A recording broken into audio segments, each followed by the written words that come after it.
Bonjour à tous, aujourd'hui j'ai l'immense enthousiasme de vous proposer cette 80e clé qui s'intitule l'éveil pratique. Alors aujourd'hui on va parler de la voie du milieu, on a déjà abordé ce thème dans une première vidéo, la 7e si vous voulez vraiment approfondir le concept, mais on l'a déjà abordé dans la première vidéo. Alors pour la faire assez simple, je vais pas tout répéter, la voie du milieu c'est assez simple, c'est un équilibre, une balance pour être apaisé. Okay, ce n'est pas tomber dans l'extrême d'une chose positive ou négative, peu importe, tout ça c'est subjectif, et c'est de s'affranchir en quelque sorte de dépendance. C'est un détachement, paradoxalement, tout en ayant une implication encore plus, parce qu'en fait on n'est pas déçu, parce qu'on n'attend rien, mais on se donne, on fait son maximum, on fait toute son attention, etc., mais on n'est pas affecté, on n'est pas déstabilisé au moindre coup de vent. Alors, on va continuer dans cette application pour laquelle je vous ai recommandé la pleine conscience et également de la mettre en pratique, de voir au quotidien votre vie et si elle est équilibrée, à savoir professionnellement, personnellement, etc. Moi, quand je fais des recrutements, j'en ai fait des centaines, eh bien, je pose toujours cette question. Ce sont les soft skills, comme on appelle en anglais, les petites compétences et notamment de voir les points d'ouverture, c'est-à-dire sur les hobbies, etc. Moi, des gens qui me disent j'ai pas de hobby, j'ai pas de centre d'intérêt, j'ai pas de passion. Bah, je me dis, il y a un petit manque là quand même, c'est un peu dommage quoi. La vie quand même, elle est tellement large dans sa grandeur. Et je vous dis, moi, je me souviens d'avoir recruté une personne, bon, il était école de commerce, mais genre copier-coller, je leur dis tout le temps aux élèves, hein, je leur dis, mais vous êtes juste, ouais, toi t'es le Brésil, toi t'es au Mexique, c'est pareil. Hein. C'est bon, toi mais quel est votre point de différenciation? Ok, bah je me souviens d'avoir recruté quelqu'un, c'était pour un stage et puis après il a été employé. Le gars avait à 16 ans créé un site de vélo, etc. Il avait les plus grands mondiaux, etc. J'avais été bluffé. Je m'étais dit waouh, donc il est entreprenant.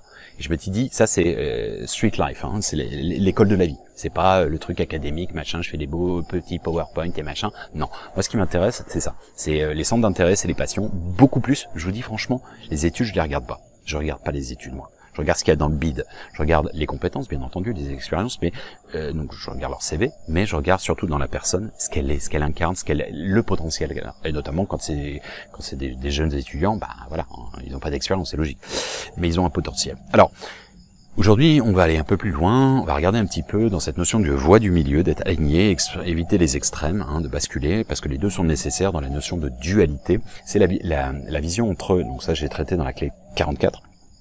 La vision de qualitatif contre le quantitatif. Donc, le qualitatif, c'est la qualité, ok, je pense que vous aurez compris, et le quantitatif, c'est uniquement la quantité. Alors, ça, je me souviens, j'étais petit, j'ai adoré la pêche avec mon grand-père, et moi, j'étais focalisé, j'étais petit enfant, et je me souviens, mon grand-père pêchait un gros brochet, donc genre 50 cm, un par session de toute une après-midi. Et moi, mon délire, c'était de pêcher un maximum de poissons. J'étais trop fier d'en avoir fait. Mon record, le but, c'était d'en avoir 10, 12, 15, voilà. Puis c'était des petits gardons comme ça qu'on pouvait même pas manger. Bon, allez, au pire, ils étaient comme ça, mais bon, il n'y avait pas grand chose pour le dégorger, etc. C'était plus compliqué pour ma grand-mère qu'autre chose. Et en gros, bon, voilà, c'était une philosophie qui était la mienne. Maintenant, c'est un peu différent.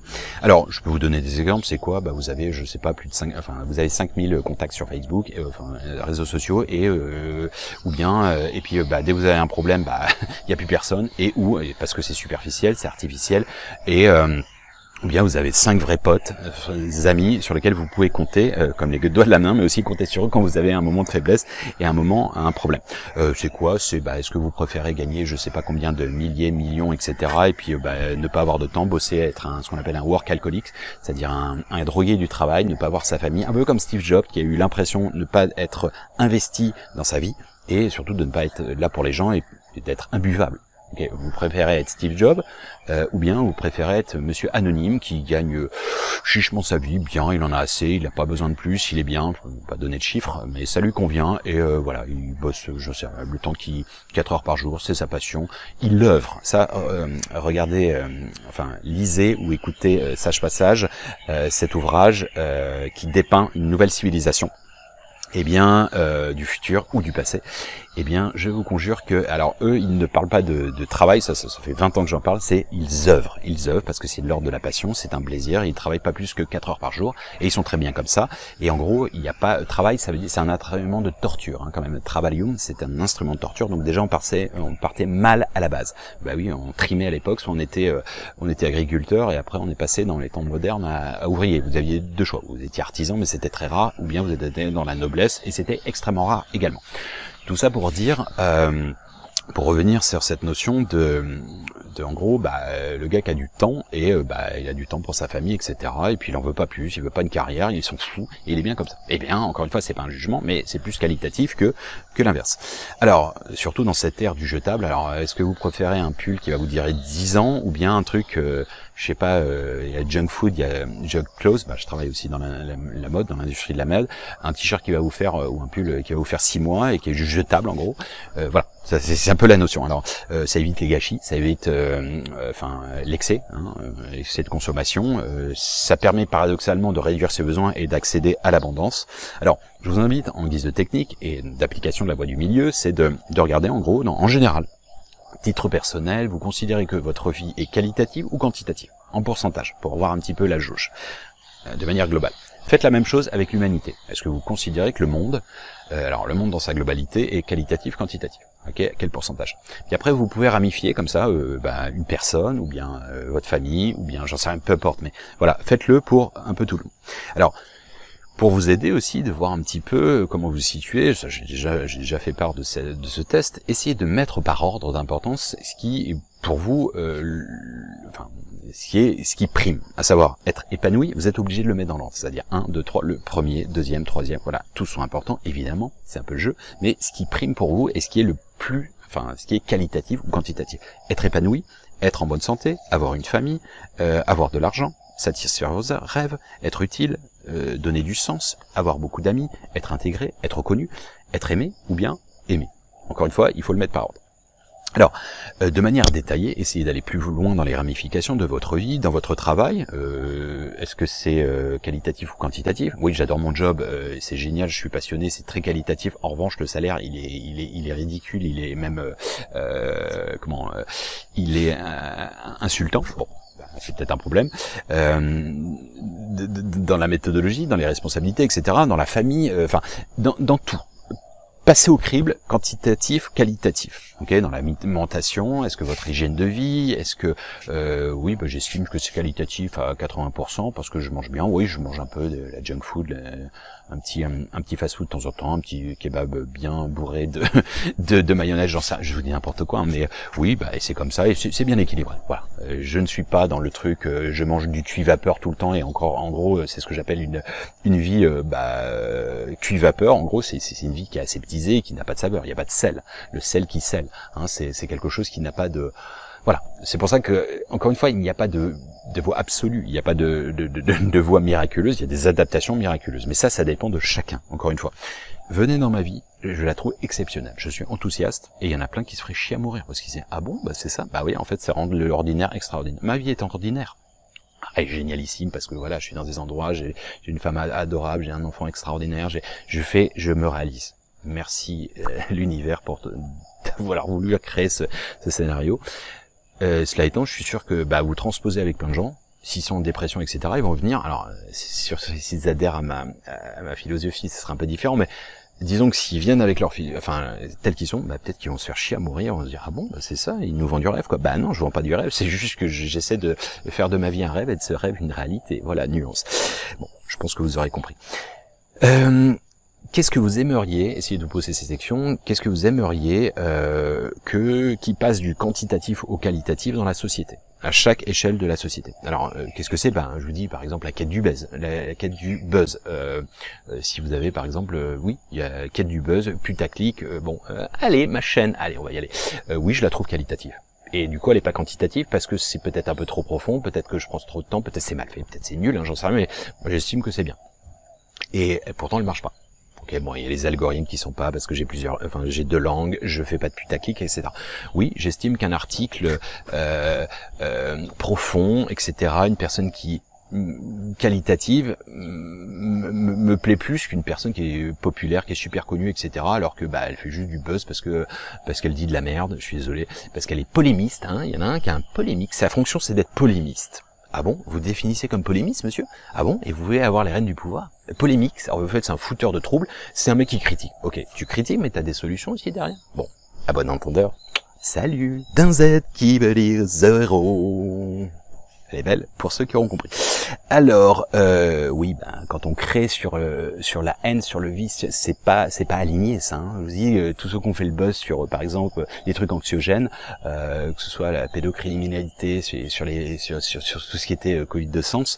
Bon, excusez-moi, bon, c'est un jugement, mais je trouve que c'est dommage. Ça a peut-être aidé certains, oui, à renforcer leur basse vibration, hein, parce que de la peur, ok.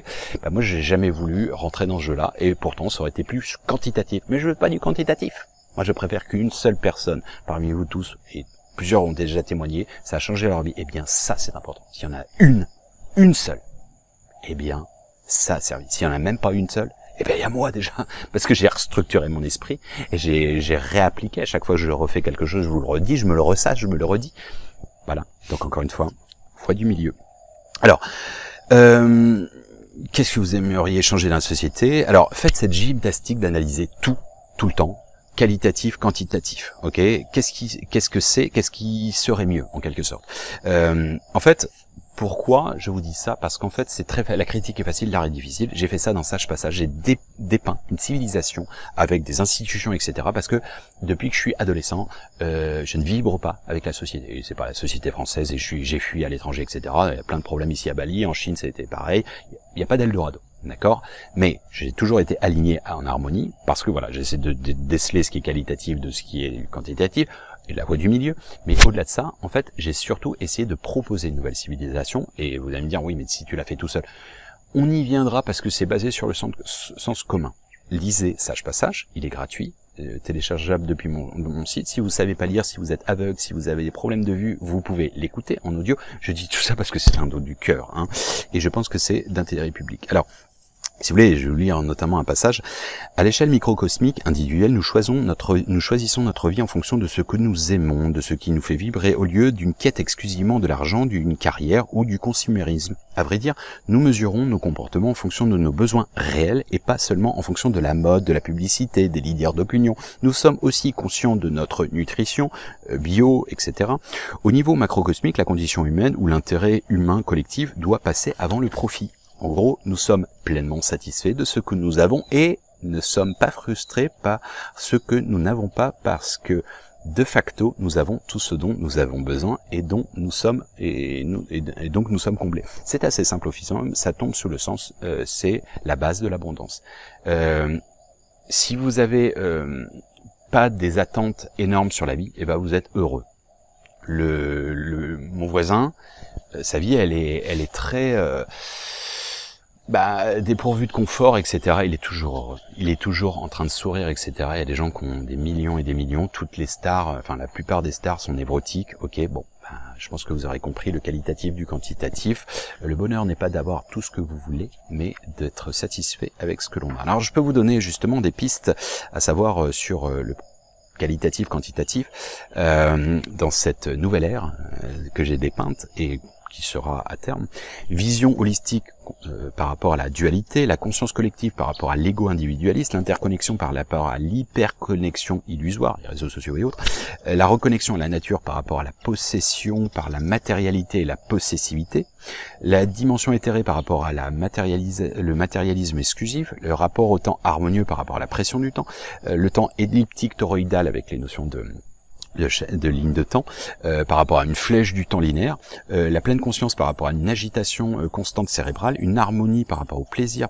ça veut dire en fait c'est un plus de plus, vous n'avez pas la satiété, une collaboration par rapport à la compétition, un optimisme par rapport à un pessimisme, une transparence diplomatique par rapport à l'hypocrisie, une empathie et une compassion par rapport au jugement, une absence de comparaison par rapport au présélitisme, la responsabilité par rapport au fait de déléguer, se déresponsabiliser, réfléchir le miroir plutôt que reprocher au miroir, réfléchir au miroir alors ça veut dire qu'en fait vous embrassez le fait que ça vous donne des informations, hein, on essaie de voir l'abondance par rapport à la rareté, l'échange par rapport à l'argent, le troc, l'élargissement de vision par rapport à une vision parcellaire, partielle et biaisée. Voilà. Alors, je vous invite aussi dans cette notion du voie du milieu, une des techniques, c'est le discernement. Pareil, j'ai consacré la clé 46.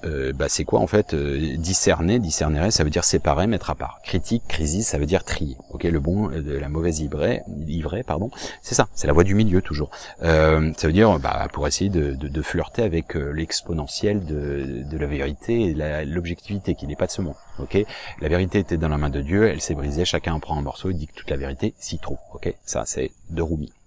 C'est ce principe. En fait, on a vu ça dans le fait de tous les biais de la réalité, dans la clé 78 sur matrice différentes réalités. Il y a 12 vidéos, je vous invite si vous voulez approfondir. Alors, pourquoi ? C'est pour se libérer des passions, c'est d'être moins dans l'ego, dans la séparation, dans l'émotion quotidienne. Et en fait, quelque part, c'est important parce qu'on est vraiment dans une période de confusion. Avec l'intelligence artificielle, j'en mets justement dans cette vidéo, je vais inviter à la regarder, et à un moment, je deviens un petit enfant. Et à un moment, je deviens un vieillard. D'accord, donc et encore une fois, j'explique que vous pouvez prendre ma tête, me mettre dans un porno, ça s'est arrivé avec une actrice dernièrement. Vous pouvez me faire dire n'importe quoi, parce qu'à un moment, si je vous dis un truc immonde, je vais pas vous dire Hitler était bien. Vous coupez, je vais pas vous dire, vous mettez Hitler était un mec bien, et on vous dit c'est un facho, machin. Et vous pouvez interpréter tout et me faire dire l'un et l'autre, tous les contraires. Voilà. Donc c'est important parce qu'on est dans une zone de une période de confusion, de raccourci, de warwinisme, c'est-à-dire que toujours dans les débats, et il y a des hauts et des débats, il y a faut toujours avoir le lead, avoir raison, etc. Et voilà, c'est une confusion et c'est important d'avoir des techniques pour essayer de tout remettre en question, même ce conseil. Ça veut pas dire douter et d'être parano, non, mais de tout remettre en question, ne pas avaler les choses sans les digérer. Ça veut dire prendre du temps, ne pas réagir à chaud, d'avoir du recul sur la vue d'ensemble avec toutes les visions physiques et émotionnelles, factuelles. Analyser un article, une information, quelle qu'elle soit, extérieure, de manière analytique, ça veut dire l'analyse, les faits, les infos, les données, la crédibilité, est-ce que c'est reconnu, est-ce que c'est orienté, émotionnellement, est-ce que vous ressentez, par rapport à ce que vous ressentez, par rapport à votre passé, c'est dû à un traumatisme, c'est dû à un parti pris, vous êtes impliqué, il y a une injustice, voilà, de savoir comment vous réagissez émotionnellement et intuitivement ce que vous ressentez, votre guidance. Mais parfois on se plante royalement. Ça m'est déjà arrivé de me dire ouais mais tiens je le sens pas, etc. Il y a un truc, je sais pas, il dégage, et puis je me suis lourdé totalement. Et je me dis putain l'univers, tu m'as mis une belle baffe parce que je suis vraiment un con. J'ai eu, je sais pas, je vous dis n'importe quoi, je sais pas, elle est bimbo, machin, elle est un peu, et puis finalement c'est une personne qui elle est très bien dans ses pompes, et puis c'est moi qui ai eu une espèce de complexe d'infériorité, j'ai eu une espèce de vision à la con qui est encore une résurgence, j'en sais rien, d'une peur ou d'un abandon, d'une tromperie, j'en sais rien, mais peu importe, c'est fictif ce que je vous dis, et voilà, je me ramène à la raison en disant arrête de regarder les apparences, ou arrête de suivre, c'est pas ton intuition là, c'était plutôt un biais de perception. Comme dit le Petit Prince, et maintenant voici mon secret, c'est très simple, c'est seulement avec le cœur que on peut voir correctement ce qui est essentiel et invisible pour les yeux. Alors, vérifiez les sources, d'où ça vient, avec, vous avez des fact-checking, alors il y a des fact-checking orientés, donc peut-être avoir plusieurs fact-checking, des fact-checking, ça existe aussi. Vérifiez les sources, est-ce que c'est alternatif, et il y a du bon, il y a du yin, de la voie du milieu, il y a du bon, et il y a des informations intéressantes dans des médias alternatifs, et il y a des grosses conneries aussi, monumentales, des fake news, etc. Il y a des petits malins, ou des orientations politiques, il y a des trolls d'État, de nations, de pays, où ils foutent le bordel pour... Lisez La dictature du bien, ouvrage gratuit depuis mon site, vous pouvez le télécharger, ça explique bien. Dans le mainstream, les tribunes officielles, il y en a qui sont orientées d'une certaine couleur politique, et ou tout simplement parce qu'ils sont financés par le pouvoir, donc ça c'est une réalité, c'est pas de la conspiration, voilà. Donc d'essayer de faire un peu avoir différentes personnes de votre entourage. Moi, je vous ai déjà dit, j'ai peut-être la moitié, alors j'ai pas fait les quotas pour une vie qualitative, quantitative, là en plus j'ai plein de gens qui sont pas dans la spiritualité et plein qui le sont, autant de l'un de l'autre, et j'ai besoin de cet équilibre. J'ai des amis artistes, j'ai des amis manutentionnaires, j'ai des amis qui ont pas fait d'études, tout type, tout type de culture, etc. Et ça me crée une richesse, ça crée un élargissement de conscience et du cœur, selon moi. Alors, analyser aussi tout ce qui est biais, introspection, ok, bon, ça on va pas redire les choses, mais si vous voulez, en fait, embrasser tout ça, c'est ça la voie du milieu, c'est embrasser, d'être apaisé. Schrödinger disait la chose suivante: la multiplicité n'est qu'apparente, en vérité, il n'y a qu'un esprit, en réalité, ils ne sont pas des aspects de celui qui est, sujet et objet ne font qu'un, on ne peut pas dire que la barrière qui les sépare soit le résultat d'une expérience récente, dans le domaine de la physique et la science, ces barrières n'existent pas. En gros, exister signifie se séparer, on vient du grand tout, on s'est séparé pour s'en extraire, pour mettre en relief, et voilà, on est invité à retrouver cette unité à l'intérieur de nous, dans cette vie, et d'embrasser en fait, être apaisé par rapport à tout ce qui se fait, c'est ça la voie du milieu, sans prendre parti nécessairement. Ça veut pas dire que vous êtes neutre à tout, vous n'avez pas vos opinions, mais vous pouvez être respecter quelqu'un. Voilà, je vais vous dire, j'ai rencontré un moment un monsieur adorable. C'était un ami, et bon, le mec, c'est un ancien parachutiste, officiellement un gros raciste, quoi. Bon, sa femme est vietnamienne, le paradoxe, bon, c'est comme ça, un peu comme dans le film La Crise, bah, non mais Jamila, c'est pas une arabe, ah bon, vous êtes raciste? Ouais. Mais oui, mais Jamila, c'est pas une arabe, oui. Bon, petite idée, à part terre, regardez le film, il est assez rigolo. Bon, eh ben, je le regarde pas comme tel, je le juge pas, le mec est, je prends juste ce qu'il y a de positif en lui. Et je me souviens, on était à la table, j'étais avec un autre pote qui cache le fait que qu'il soit arabe, donc il vit à Shanghai, et il me dit à un moment, tu penses qu'on va lui dire à un moment que je suis rebeu? Bon bref, et parce que bah, je pense qu'il a pas un nom qui, enfin bon bref, et tout ça pour dire, oui, je puise du bon dans chacun. C'est pour moi l'application de la voie du milieu. Alors peut-être une autre zone d'application que l'on verra dans une prochaine vidéo sur, je vais les faire court pour que vous infusiez ou pas l'information en fonction de votre évolution. Voilà, j'espère que ces humbles partages vous aideront à façonner le passe-partout, la clé des champs du cœur, des champs de conscience. Pensez bien à appliquer cette voie du milieu dans la vie de tous les jours. Comme vous savez, tous les chemins mènent à Rome et au Dôme et à la voie du milieu. À bon entendeur, salut.